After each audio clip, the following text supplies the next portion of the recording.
Question for you. Do you like landscape photography? Because if you do, you're going to want to see the place that I just found. Hi, my name's Tim Shields. I'm a landscape photographer and I create 2 new landscape photography tutorials per week. So if you enjoy learning about landscape photography, then please subscribe to this channel. So I'm going to show you how I discovered a hidden and secret waterfall that looks completely tropical, yet it's on the west coast of Canada. So here's how this happened. I was doing some research on the internet looking for waterfalls that I hadn't been to before. And then in one little dark corner of the internet, I found a small photo of this particular waterfall. Now, this is a hidden waterfall, kind of in the middle of nowhere. I'm not exactly going to tell you where it is, but I'm going to leave breadcrumbs across this video. So if you really want to find it, you can find it.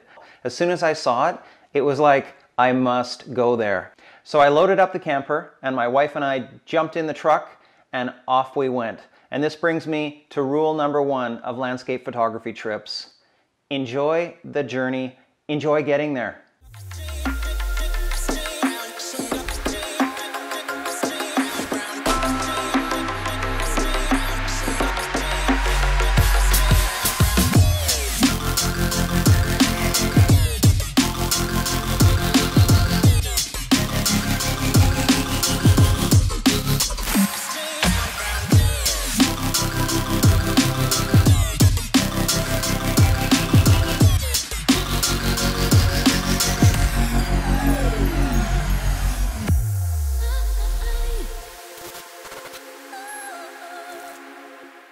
So after traveling for the day, we arrived there. We were in the general area of where the hidden waterfall was, but we still had to hike there. So we found a camping spot kind of in the middle of nowhere. It wasn't an organized campsite, which is my favorite place to camp. I love camping in places where there's just nobody else. And we certainly found that. We were on the edge of the ocean with an amazing ocean view. The only thing that was further to the west was Japan. So the next morning we set out, and this brings me to my second rule of landscape photography trips. Enjoy being there.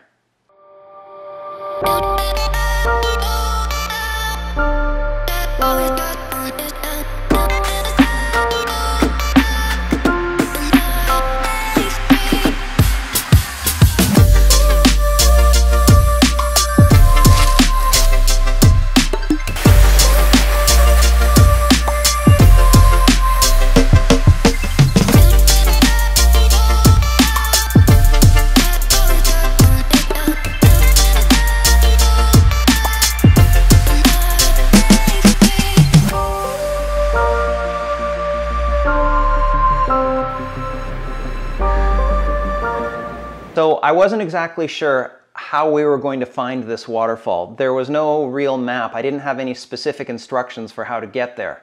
But we finally found it. And when I got to the entrance of that slot canyon, covered in green moss and ferns with vines hanging down, I was completely blown away at the beauty of this place. Now, I've been to a lot of national parks across North America, in Asia, in Europe, but I haven't seen anything exactly like this. I've spent a lot of time searching for fantastic waterfalls in Washington State and Oregon, and the amazing thing was there was nobody there. We were the only photographers for the entire day, so we had the place for ourselves.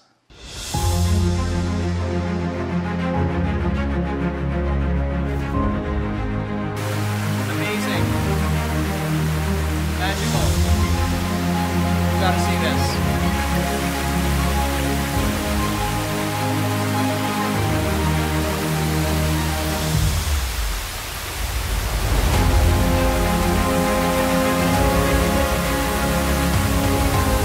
Amazing, amazing, amazing.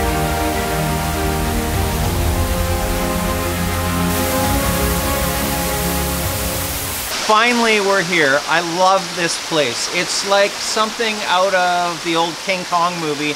There's so much green moss. It's a super saturated type of green. There are green ferns hanging on the walls behind me. The waterfall is ahead of me at the end of this very narrow slot canyon. It kind of looks like it could be in Kauai instead of on the west coast of Canada. Anyway, beautiful, beautiful location. It was well worth all the effort to get here, and this is why I love landscape photography, because it takes us to these kind of incredible locations. We would never even know about them if we didn't have this passion for landscape photography. So I've got the tripod leveled.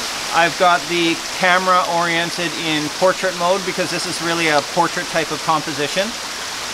Depth of field is really an issue here because I have foreground that's very close to the camera and the falls are far away from the camera.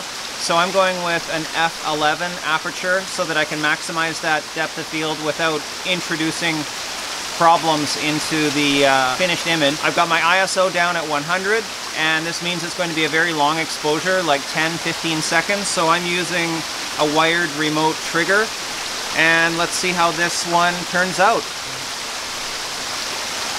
Overall, I'm actually really liking this composition.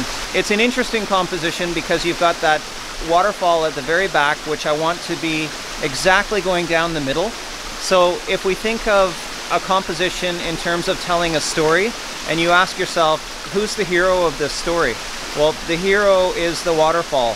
So I want the waterfall to be the main focal point of the image. I want it to be in the middle, but I also find that the green walls, all of the ferns and the moss, they add to the story. They help tell the story that this is like a semi-tropical type of place. This is rainforest. And so that's why I don't want to crop out any of these walls. They add to the waterfall. And I think that the green walls are really what makes the image. As well, the lights and the darks, going from light to dark to light to dark, all those folding of the canyon wall sides. One shot that I want to try out before I leave here is to get the camera as low as possible to the water. All too often I find that I'm standing at full height in front of a fully extended tripod, but if you can get this lens nice and tight close down to the water, it just gives a completely different perspective, especially if you extend your shutter speed a bit so you get that moving flow of the water. And who knows, it just might be the shot that I end up keeping at the end of this photo shoot.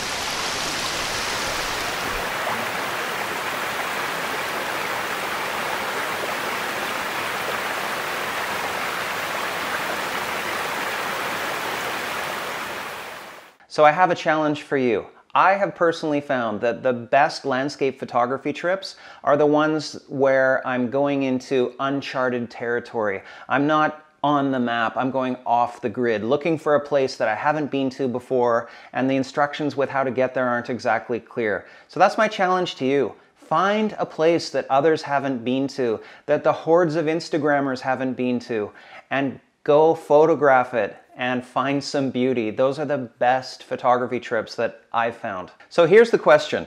Out of the 3 photos that I've presented in this video, which one do you think I should use as being the photo from this particular photo shoot? Is it number 1? Or number 2? Or number 3? Can you please do me a favor, leave a comment on this video and let me know which one you think is your favorite, then I'll get an idea of which one I should be using. Now, if you liked this video, I'm going to ask for a favor in return, and that is that you would hit the red subscribe button. That would help me out a lot. And in addition, please leave a comment on the video. Just don't say where it is. Shh.